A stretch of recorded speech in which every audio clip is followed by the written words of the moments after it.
Bom, eu fui formado na FAO em 59 e voltei como professor em 64 e dei aula durante 40 anos na área de projetos na FAO da USP. E paralelamente ao trabalho de pesquisa, trabalho acadêmico, eu trabalhei com escritório. Então eu tive sempre a teoria e a prática juntas.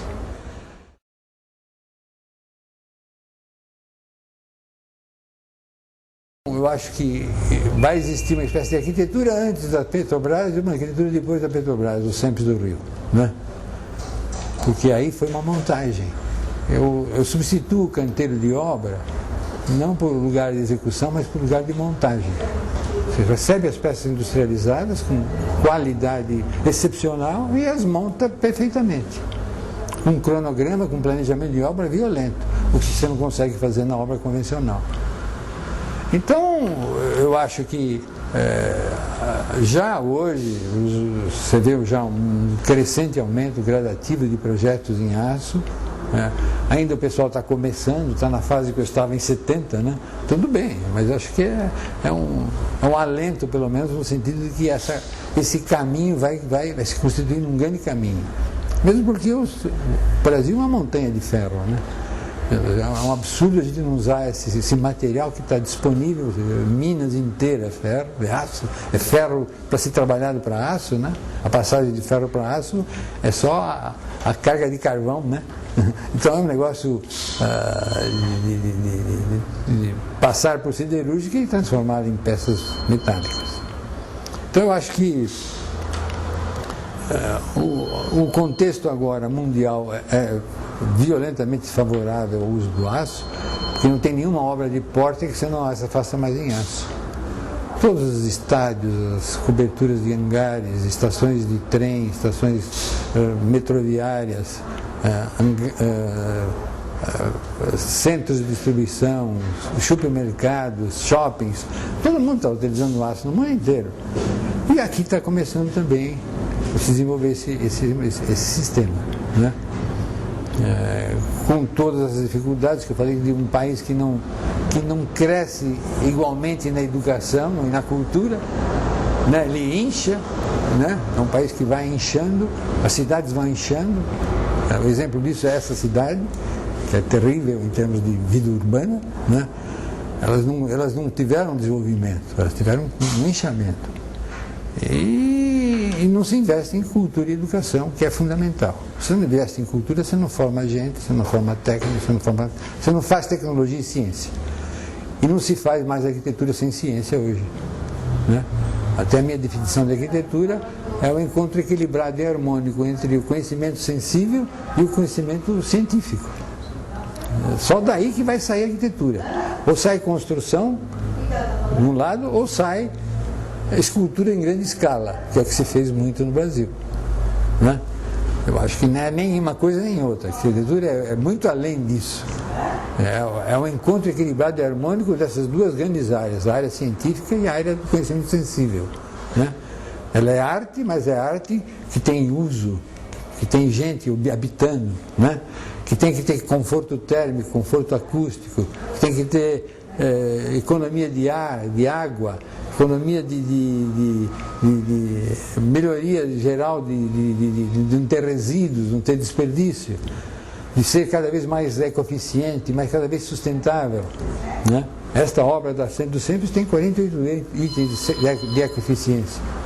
Pra você ter uma ideia do que é tecnologia hoje em nível mundial. Essa obra é de nível mundial. No dia 7, acho que é na quarta-feira, às 6 horas da tarde, que haverá uma série de palestras, eu farei a palestra das 6 horas da tarde, que é me pediram para falar sobre a arquitetura século XXI, a arquitetura deste século, né?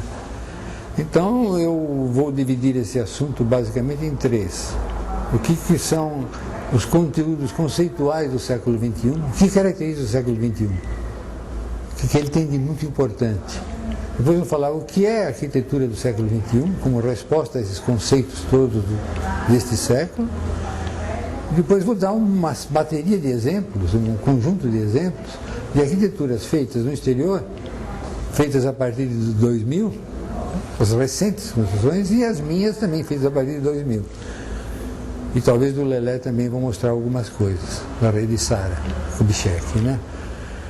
Então, eu acho que a gente vai ter um material muito rico nessa palestra para mostrar o que está se fazendo no mundo e o que nós estamos fazendo ainda aqui, né? Como nós estamos atrasados. É um choque de cultura que eu acho importante que se dá. Por isso que eu estou fazendo uma parte inicial, mostrando quais são os conceitos que caracterizam o século XXI, né?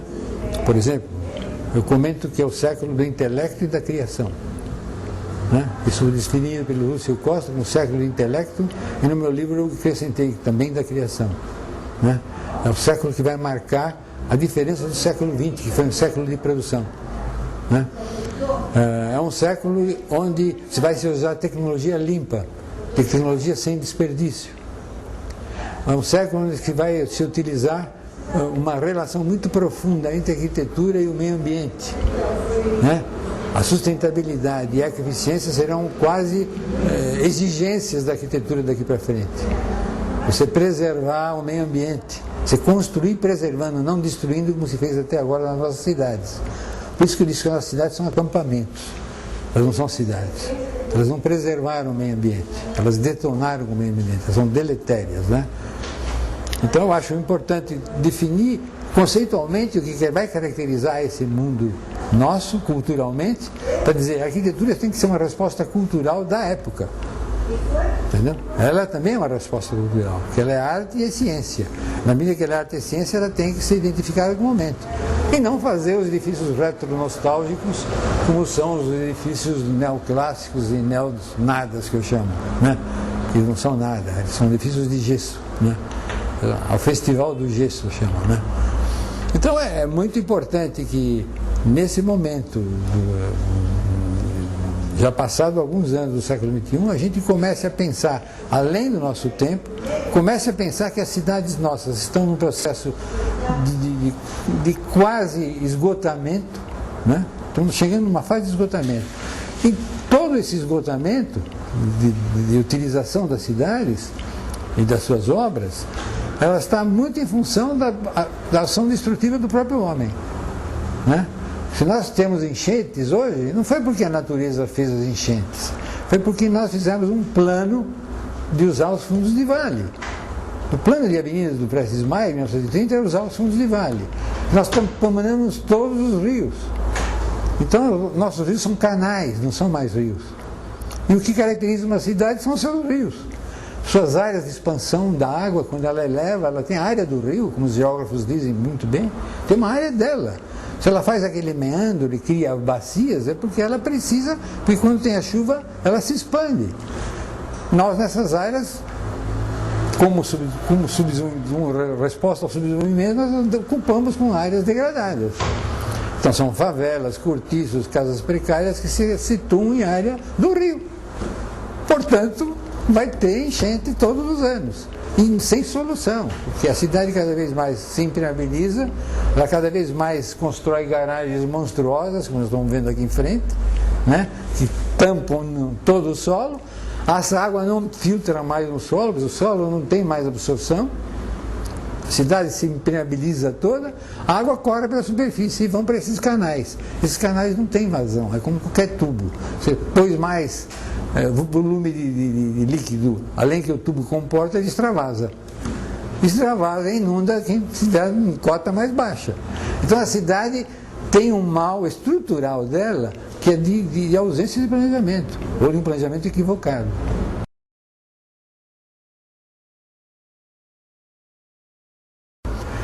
O problema todo é que o termo sustentável, que foi durante 40 anos eu usei em todas as minhas obras, não o termo, a atitude de fazer obras sustentáveis, o termo é mais recente, mas eu sempre fiz obra onde o elemento de envoltório, seja construído ou natural, fosse estrutural no meu projeto. Eles determinam o meu projeto, né? Você imagina se o próprio edifício, se tivesse feito uma parede aqui, uma janelinha, seria completamente diferente, né? Infelizmente, você fala, bom, a minha vista externa não é das melhores. Bom, paciência. Eu não posso resolver lá, mas aqui eu resolvo. Onde eu posso agir, eu resolvo há mais de 50 anos corretamente. E não faço sustentabilidade agora, faço desde de 72. Tem a primeira casa construída sustentável no país. Fiz a Eco 92, fiz a Casa Limpa, a famosa Casa Limpa, que foi conhecidíssima, né? Foi a única obra construída na Eco 92 com visão sustentável. Então você vê que há muitos anos eu venho trabalhando nessa questão de relação boa entre o homem e o espaço. O homem e espaço construído e o espaço natural. Né? Essa relação que deve ser equilibrada e harmônica. Para ver boa parte da minha obra, tem o meu site, que é www.zanetini.com.br, né? Não sei arroba, zanetini.com.br. E o meu e-mail é zanetini@zanetini.com.br.